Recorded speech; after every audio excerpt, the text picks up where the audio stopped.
Првата група пациенти повредени во пожарот во дискотеката Пулс во Кучани следната недела се очекува да го заврши своето лекување во одморалиштето Пониква, а втората група со третман според најавите да започне кон средината на следниот месец.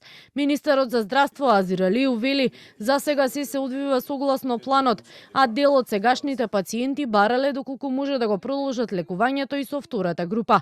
По обвинувањето на дел од родителите на настраданите во пожарот за несоодветен третман и недостиг на соодветна опрема и персонал во Кочанската болница на кобната ноќ. Али уверува, Кучани е негов приоритет и се прават сите напори оваа здравствена установа да биде соодветно опремена. А истрагата на надлежните служби според него ќе треба да ги даде одговорите на сите останати прашања. Знаете дека соодел за физикална терапија е при крај. Мислам дека за 2 недели ќе биде таму. Исто така, знаете дека веќе спирометарот како неопходен дел од техниката, од апаратите што им се неопходни на докторите веќе е инсталиран.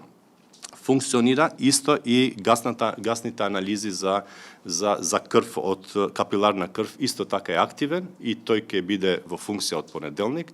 И по речиси 3 месеци градот и натаму се оправува од катастрофалната трагедија. Родителите на настраданите секоја сабота излегуваат на протестен марш и бараат одговорност од сите инволвирани, а веде градоначалникот Венко Крстевски во неделното интервју на Радио Слободна Европа вели судскиот процес будно ќе го следат и нема да дозволат, како што рече, да се тргува со жртвите. Ние не видовме морална одговорност од никого.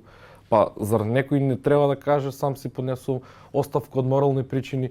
Еве, претходниот градоначалник на општина Козишани, господинот Љупчо Папазов, овде кај вас во емисија ви кажу, тој немаше ни храброст да искочи да си поднесе оставка, туку со на статус го направи тоа и питање е колку влијание има неговата желба да си поднесе оставка, бидејќи информациите кои што ги имам јас на денот кој што тој си поднесува оставка, сабајлето во понеделник имал брифинг со вработените во општината, ништо не им најавил. Во трагедијата во Кучани, која се случи на 16 март, 62 лица го загубија животот, а над 200 беа повредени според последните податоци од здравство.